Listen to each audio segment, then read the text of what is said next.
Hello बच्चों, कैसे हो आप सब। तो कैपेसिटर टॉपिक के अंदर एक सब टॉपिक डाइलेक्ट्रिक्स इन कैपेसिटर की बात करेंगे। इसके लिए पहले मेरी रिक्वेस्ट है आप सबसे कि आपका बेसिक कैपेसिटर क्लियर हो, तभी आप ये वीडियो को आगे कंटिन्यू करें। नहीं तो कैपेसिटर की हमारे चैनल में जाके प्लेलिस्ट में चेक कर लीजिए, आपको वीडियो मिल जाएगी basic capacitor in the best way, तो वो आप जरूर उसको देख लें, फिर इस टॉपिक पे आ जाएं। तो उस वीडियो की अगर बात करें, बेसिक कंटेंट की बात करें, तो आप सभी को अपने लेवल पे अभी तक क्लियर होगा कि C की एक वैल्यू होती है Q by V as per law of charging. उस लॉ के अकॉर्डिंग Q को अगर डबल करें तो V भी डबल होगा, C कांस्टेंट रहेगा। C की फिर दूसरी वैल्यू की हमने बात की थी पैरेलल प्लेट कैपेसिटर के लिए, only for parallel plate capacitor A epsilon not by D। इस वैल्यू के ऊपर हम स्टे करते हैं। तो अगर किसी कैपेसिटर का कैपेसिटेंस हमने बढ़ाना है तो तीन तरीके दिख रहे थे। D को कम कर दो, A को बढ़ा दो, D को कम करोगे C बढ़ेगा, A को बढ़ा दो C बढ़ेगा, और तीसरा सबसे इफेक्टिव एप्सिलॉन नॉट के साथ पंगा ले लो। मैं अक्सर बच्चों को कहता हूं बिल्कुल टेंशन मत लो, एक बात सिंपल याद रख लो, एप्सिलॉन नॉट से जब भी खिलवाड़ करोगे K एप्सिलॉन नॉट आ जाएगा। ठीक है, एप्सिलॉन नॉट से जब भी छेड़खानी करोगे K एप्सिलॉन नॉट आएगा। तो अगर हम इसकी बात करें तो हमें ऑलरेडी आंसर पता है कि अगर हम यहाँ पे डाई इलेक्ट्रिक को इंट्रोड्यूस कर दें, ये हम लोग कूलम्ब लॉ से पढ़ रहे हैं, डाई इलेक्ट्रिक अगर हमारा इंट्रोड्यूस हो जाए तो डाई इलेक्ट्रिक इंट्रोड्यूस होने से नया capacitance A same D same, epsilon not की जगह क्या आ जाएगा K एप्सिलॉन नॉट। तो अब इसकी वैल्यू को सॉल्व करें तो K को बाहर निकाल दें, A epsilon not by D, तो कैपेसिटेंस नया वाला पुराने के मुकाबले K टाइम्स बढ़ जाएगा। यहां पे very important point two mention. तो अगर किसी कैपेसिटर, हमारा पैरेलल प्लेट कैपेसिटर सिलेबस में है, तो ये पैरेलल प्लेट कैपेसिटर है, बैटरी लगी होगी साथ में। इस पैरेलल प्लेट कैपेसिटर की अगर हम बात करें, ये पूरी स्पेस एयर होती है पहले, इसी स्पेस को हमें रिप्लेस करना होता है यूजिंग ए डाइलेक्ट्रिक। इसको डाइलेक्ट्रिक से रिप्लेस करना होता है और इसकी यहां पे बैटरी कनेक्टेड होती है। ये डायग्राम होता है। इसको अगर हम रिप्लेस कर देंगे तो ये डाइलेक्ट्रिक एयर को रिप्लेस कर देगा। लेकिन अगर यहां पे मैं कोई खास बात, सीधा MCQ, मैं कहूं कि इसको हमने एक डाइलेक्ट्रिक की जगह एक मेटल से रिप्लेस कर दिया तो क्या होगा। तो जैसे ही मेटल से रिप्लेस करेंगे, मेटल का K क्या होता है इंफिनिटी, तो capacitance of a capacitor will shoot to infinity, काम करने बंद कर देगा, शूट हो जाएगा वो। ठीक है, तो वो बात याद रखें। चलो अब डायग्राम पे वापस आए। हमारा जो टॉपिक है ये हमारा सीधा 3 मार्क क्वेश्चन को लीड करेगा। डाइलेक्ट्रिक इन कैपेसिटर को इंट्रोड्यूस करने के दो तरीके होते हैं। आप सबने ही रेडी टू मेक सूप पिया होगा, नॉर का और बड़ी कंपनियां होती हैं, है ना। मैंने अक्सर अलग अलग घरों में जब सूप पिया तो मैंने दो तरह से लोगों को सूप बनाते हुए देखा है। कुछ बच्चे होते हैं, कुछ बड़े होते हैं, वो सूप के जो पैकेट होता है उसको पानी में पहले खाली कर लेते हैं और फिर उसी पानी को गर्म करते हैं, उबालते हैं, वहीं सूप को स्टिर करते हैं, फिर अपने कप में उसको डाल लेते हैं। ये फर्स्ट वे है जिसमें उस पार्टिकल को उन्होंने गैस में गर्म किया। और दूसरे होते हैं जो थोड़े पढ़े लिखे, कह लो पढ़े लिखे टाइप्स, वो क्या करते हैं कि पानी को गर्म कर लेते हैं, सूप के पैकेट को कप में पहले खाली कर लेते हैं और फिर गर्म पानी उसमें उबाल के जो डाल देते हैं, उसको स्टिर करते हैं, सूप वैसे तैयार हो जाता है। इन दोनों तरीकों में फर्क क्या था? फर्क था गैस का। एक मेथड में हमने गैस को यूज करके जो सूप के पार्टिकल्स है उनको भी हमने हीट प्रोवाइड की, दूसरी में हमने सीधा गर्म पानी उसके अंदर डाल दिया। डाइलेक्ट्रिक को इंट्रोड्यूस करने के यही दो तरीके हैं। तो आप ये कह लो कि जितने टाइम में आप सूप बनाते हो उतना टाइम में आपका ये टॉपिक क्लियर हो जाएगा।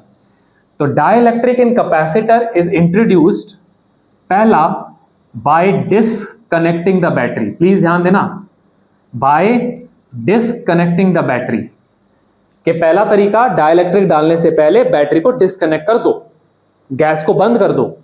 दूसरा तरीका, नॉट डिसकनेक्टिंग द बैटरी, या फिर battery is connected, battery connected रहेगा, नॉट डिसकनेक्टिंग द बैटरी। आप कहोगे सर ये आप बैटरी पे कहां पहुंच गए, सवाल डाइलेक्ट्रिक का था। तो बहुत इंपॉर्टेंट पॉइंट है ये।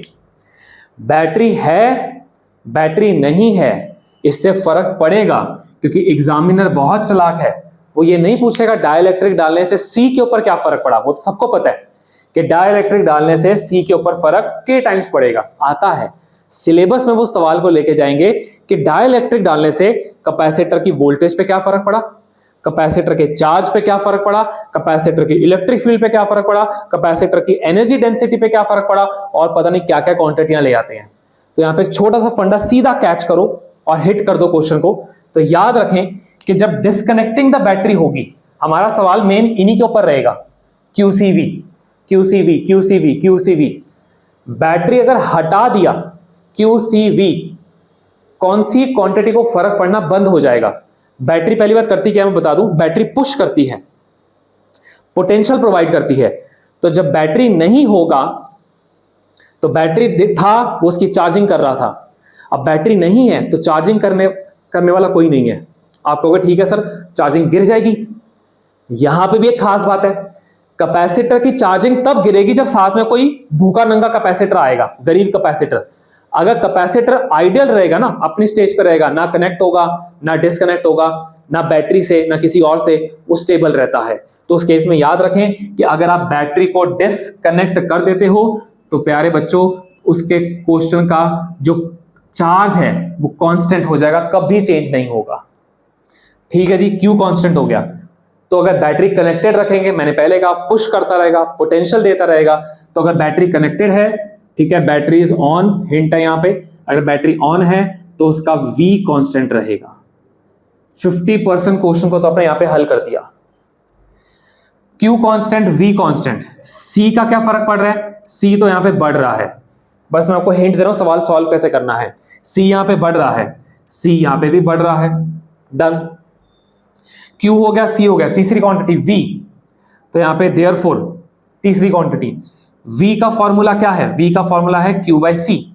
Q कैसा है, कांस्टेंट, डन। यानी कि V और C का रिलेशन बन गया इनवर्सली। C बढ़ रहा है तो V क्या होगा बच्चों, V घटेगा। कितने गुना घटेगा, K गुना घटेगा, डायरेक्ट। V हो गया, C हो गया, तीसरा कौन है, Q, फॉर्मूला क्या है, CV। V कैसा है, कांस्टेंट, C क्या हो रहा है, बढ़ रहा है। अगर C बढ़ रहा है तो Q भी क्या हो जाएगा, Q भी बढ़ जाएगा। कितना बढ़ेगा, K टाइम्स। 1 2 3, दुनिया की जो मर्जी क्वांटिटी ले आओ, जो मर्जी क्वांटिटी ले आओ, इसके दम पे आप क्रैक कर लोगे। एग्जांपल, छोटा सा एग्जांपल, बहुत छोटा सा। आप मुझे पूछो कि सर इलेक्ट्रिक फील्ड पे क्या फर्क पड़ेगा, एग्जांपल दे रहा हूं। इलेक्ट्रिक फील्ड, अब इलेक्ट्रिक फील्ड का फॉर्मूला होता है electrostatics, V by L, V by D भी कह सकता हूं, कैपेसिटर में हम D बोलते हैं, तो V बाय D। D कैसा है, सेम, प्लेट्स को हम सेपरेट तो दूर नहीं कर रहे ना। V कैसा है, वो भी कांस्टेंट, इस केस में नहीं, इस केस में V कांस्टेंट नहीं है, इस केस में V गिर रहा है। तो अगर V गिर रहा है तो इलेक्ट्रिक फील्ड भी गिर जाएगी इसकी।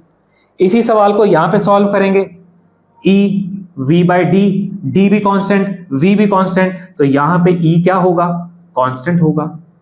तो देखो सवाल कितना जबरदस्त बन गया। इलेक्ट्रिक फील्ड डाइलेक्ट्रिक डालने से किसी में कांस्टेंट रह रहा है, किसी में कम हो रहा है। क्वेश्चन का लेवल समझ लो कितना बढ़िया है, यह है बढ़िया चीज। वही डाइलेक्ट्रिक आप इंट्रोड्यूस कर रहे हो, मेथड चेंज कर रहे हो, मेथड चेंज करने से एक जगह वो वैल्यू सेम हो जाएगी, एक जगह वो वैल्यू कम हो जाएगी। तो यहां पे आपको एक क्वेश्चन से मैं आपको इंट्रोड्यूस करवाता हूं। छोटा सा एक पॉज लेता हूं वीडियो में, क्वेश्चन को यहां पे मैं लिख देता हूं और फिर हम वापस कंटिन्यू करते हैं। हाँ जी बच्चों, तो मैंने बोर्ड में से एक पार्ट हटा दिया है, इस पार्ट के न्यूमेरिकल पे ऊपर ध्यान दिलाता हूं। तो क्वेश्चन कह रहा है अ कैपेसिटर ऑफ 10 माइक्रोफैरेड, मैं साथ में वैल्यूज लिख लेता हूं, आंसर। तो कैपेसिटर की वैल्यू 10 माइक्रोफैरेड है, is connected to 100 volt voltage, 100 volt की बैटरी से कनेक्ट कर दिया। पहले यहीं पे इतने पे ही ना क्वेश्चन को Q निकाल लिया करो, बहुत फायदा मिल जाता है।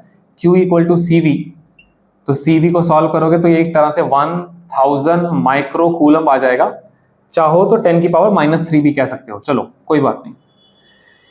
And a dielectric of K equal to 5 is introduced, इसके अंदर डाइलेक्ट्रिक डाल दिया। ठीक है, किस तरीके से डाला, ये लो जी, ऐसा लिखा होगा विदाउट डिस्कनेक्टिंग द बैटरी।